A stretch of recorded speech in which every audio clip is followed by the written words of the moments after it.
Hi everybody, Stephanie here with Seasonal Reasons. I just wanted to hop on here and show you a quick little tutorial on how I process a tumbler to be sublimated from beginning to end. So let's get started. Okay, so now I click into and sign into my Sawgrass Creative Studio, and I click on Start Creating. Now I will choose the blank that I'm going to use. So since it's a tumbler, it's going to be under drinkware. So I click on drinkware, and up in the search bar, I'm going to type in tumbler.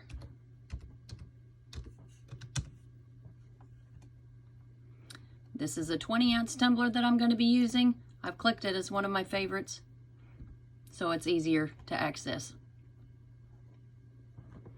Now I have my blank background.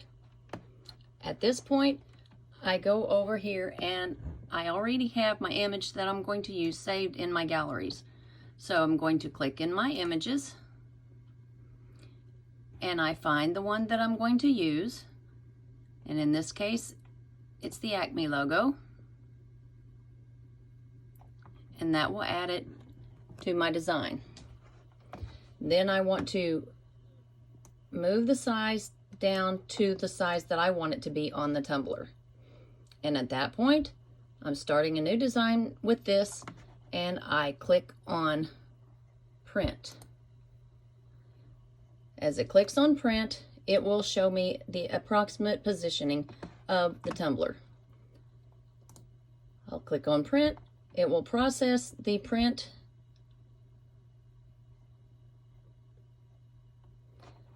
And it's in the queue. Now, I just wait for the queue to pop up and I put in how many copies I want. Once my print manager pops up, then I can choose how I want to process the print. I choose layout. It's going to print it on the size that I choose. And if I want to click on and have more than one copy, then I just put in how many copies I want.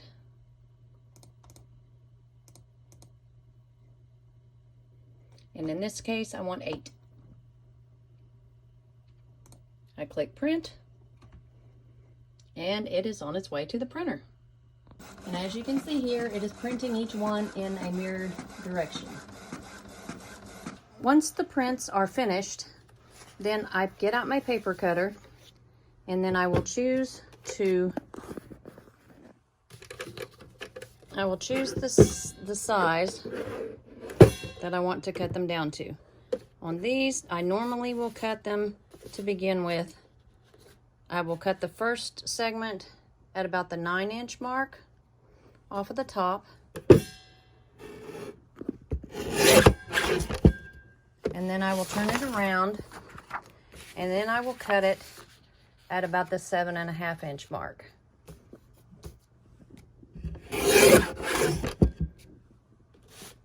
That way, it gives my design about the right size.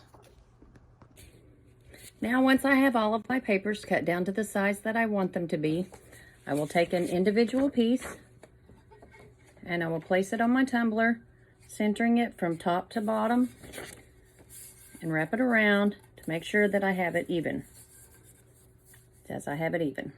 Then I take my heat tape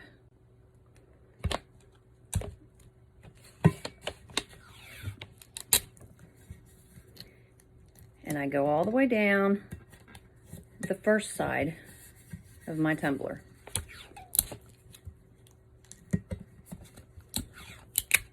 Making sure that I keep it tight to avoid ghosting.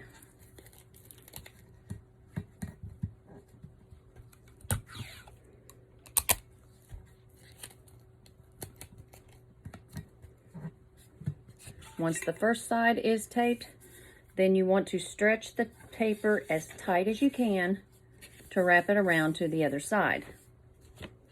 And then you do the same thing on that side.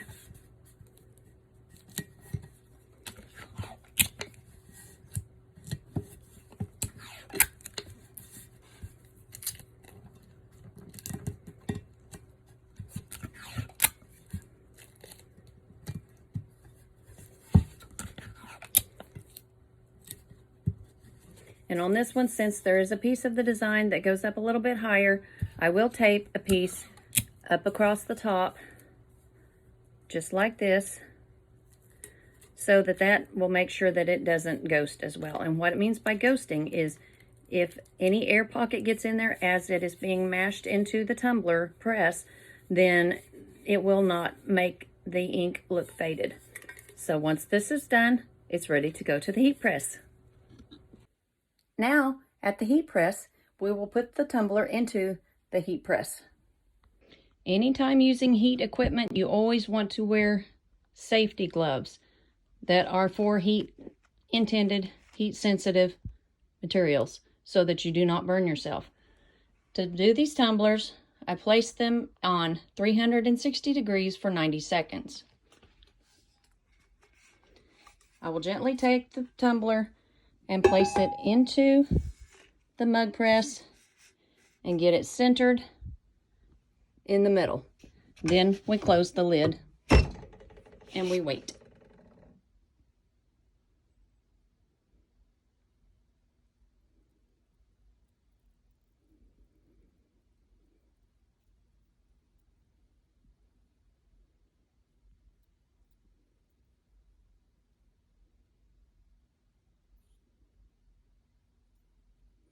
The temperature will vary on occasion as it heats into the tumbler.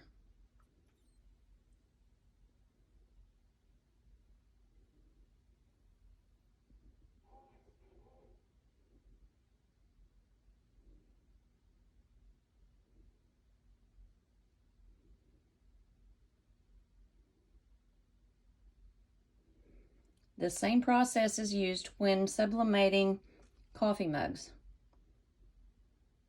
The temperature and time may vary because of the type of material and the type of heat press being used.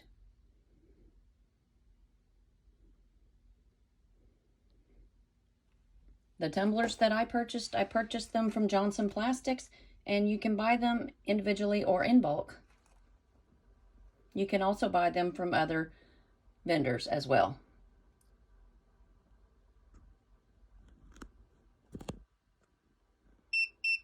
When it starts to ding, then we know our time is up. And we want to release the mug press, pull the tumbler out immediately, and then quickly remove the paper from the tumbler. To remove the paper from the tumbler, I use a pair of little tweezers just to keep from burning myself on the paper. Once I have one side opened up, you just peel the rest of the paper off, and then you have your mug. It is a fairly simple process once you get the hang of it. I hope you've enjoyed this quick tutorial on how to do a sublimated tumbler. Be sure to subscribe to our YouTube channel. We are also can be found on Facebook and Instagram, and we have a website as well that is in the process of being built. We hope to have more informational tutorials on how to do things, so be sure and follow us for more live tutorials. And thank you for watching Seasonal Reasons. See you next time.